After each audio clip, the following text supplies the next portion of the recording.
Observatoire. Le professeur Olivier Lafont nous raconte l'histoire de la faculté de pharmacie de Paris. Une jarre à thériaque du XVIIIe siècle.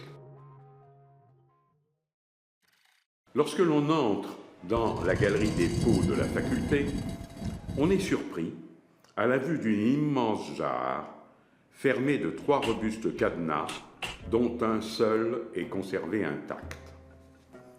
Une vague inscription effacée par le temps semble indiquer qu'il s'agit de thériaque. Le visiteur sait peut-être que la thériaque est un très ancien médicament inventé au 1er siècle après Jésus-Christ par Andromaque, le médecin de Néron, pour protéger contre les poisons et contre les morsures de serpents.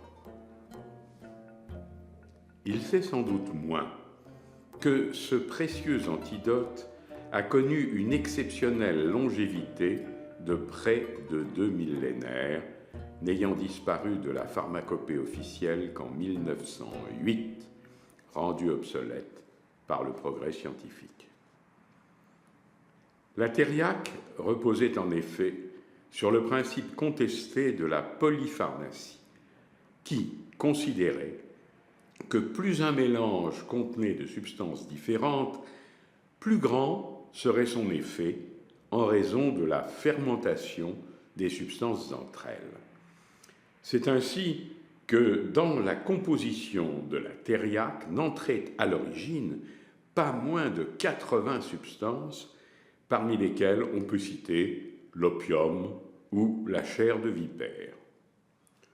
On l'a utilisé pour traiter, avec une efficacité hélas incertaine, un grand nombre de maladies, dont la peste.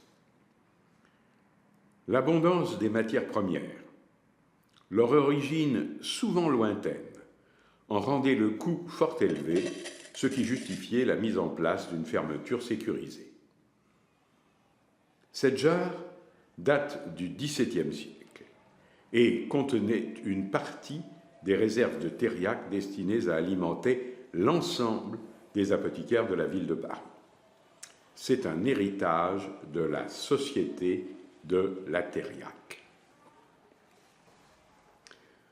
Pour lutter contre les triacleurs, charlatans imitant à grand renfort de publicité mensongère et de gesticulation des thériaques plus ou moins frelatés sur les foires ou sur le Pont-Neuf, les apothicaires avaient, en effet, depuis le XVIIe siècle, organisé des démonstrations publiques de thériaque, où ils préparaient périodiquement, en présence des autorités et d'un public de curieux, une thériaque qui respectait parfaitement la formule officielle. Le produit, préparé lors de ces démonstrations, était ensuite partagé entre les organisateurs.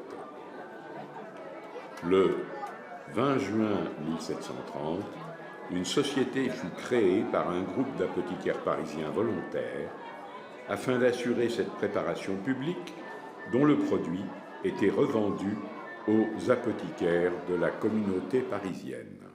C'est cette jarre qui renfermait la réserve de cette société et 3 de ses membres en détenaient chacun une clé. On ne pouvait donc l'ouvrir que s'ils étaient tous 3 présents.